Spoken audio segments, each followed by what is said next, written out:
Abhijit, Jack the Ripper, London, साल 1888। London की गलियों में घना कोहरा और मौत का साया। उस गली से जो भी गुजरता, उन सभी का कहना यही था कि जैसे उनका कोई पीछा कर रहा हो। और लिटरली अगर कोहरा घना हो, रोड सुनसान हो, तो ये महसूस होता है। और वहां के लोगों का भी कुछ ऐसा ही कहना था कि लंदन की अंधेरी गलियों में अगर किसी औरत के पैरों के चलने की आवाज आती है तो समझ जाओ वो अकेले नहीं है, वो अंधेरे में किसी को देख रही है। और अगली ही सुबह एक आदमी सड़क से होता हुआ जा रहा था, तभी उसने देखा एक फीमेल की बॉडी पड़ी हुई है। और वह उस फीमेल की बॉडी को देखकर इतना डर गया कि मतलब बहुत ज्यादा। और ये वाकई ये डर जाना ही बेहतर था, क्योंकि उसके गले को इतनी बेरहमी से काटा गया था कि अगर कोई इंसान देख ले तो उसकी रूह कांप जाए। देन उसके बाद पुलिस को बुलाया गया। पुलिस ने पूरे एरिया की जांच की, फुटप्रिंट निकाले, फिंगरप्रिंट निकाले, लेकिन कहीं उसको कुछ नहीं मिला, जैसे कि कातिल हवा में गायब हो गया हो। कुछ दिनों बाद एक और बॉडी मिली। इस बार विक्टिम एनी कैंपन था, लेकिन इस बार पुलिस वालों को इस मर्डर ने और ज्यादा डरा दिया, क्योंकि ये मर्डर सिर्फ मर्डर नहीं, मर्डर से भी बढ़कर बहुत कुछ था। क्योंकि इस बार कातिल ने मर्डर ही नहीं किया, मर्डर करने के साथ साथ उसकी बॉडी के ऑर्गन्स को भी निकाल दिया। और अब पूरे लंदन को समझ आ गया था कि ये कोई ऑर्डिनरी क्रिमिनल नहीं है, यह एक मॉन्स्टर है। उस मर्डर के बाद पूरा लंदन पैनिक में आ गया था।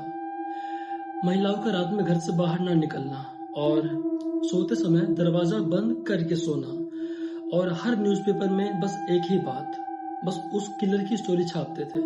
और हर इंसान का बस एक ही सवाल था, हु इज ही। लेकिन असली डर अभी बाकी था। और अगले ही दिन न्यूज़पेपर में एक लेटर आता है और उसमें खून जैसे लाल रंग से लिखा था, catch me if you can, और उस पे साइन थे Jack the ripper.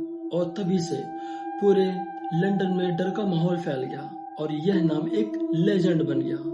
30 September 1988 London पर एक मौत का कोहराम टूटा हो, जैसे मतलब बहुत सारी मौतें। लेकिन ये बात बिल्कुल सच है, क्योंकि उस रात 2 मौतें हुई थी।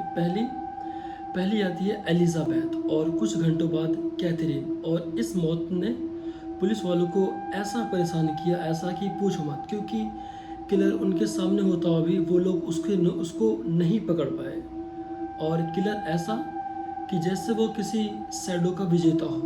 और 2 महीने बाद 9 नवंबर 1888 उस रात एक अंधेरा कमरा, टूटी हुई खिड़की और उसमें एक खतरनाक सीन, इतना डरावना कि एक्सपीरियंस ऑफिसर भी डर गए। वहां भी एक मौत हुई थी और वो मौत इतनी बेरहमी से हुई थी। मैरी जैन कैली की डेथ के बाद एकदम सब कुछ थम सा गया हो। कोई अरेस्ट नहीं, कोई इन्वेस्टिगेशन नहीं, और न ही कोई अगला मौत का कोई नया खौफ या रास्ता, कुछ भी नहीं। उसके बाद सब कुछ खत्म हो गया था। और उसके बाद इन सभी लोगों ने जैक द रिपर, उसको एक मॉन्स्टर का नाम दिया, जो कि अक्सर मॉन्स्टर किसी को मारते हैं तो वो कभी पकड़े नहीं जाते। और ये कुछ ऐसा ही था।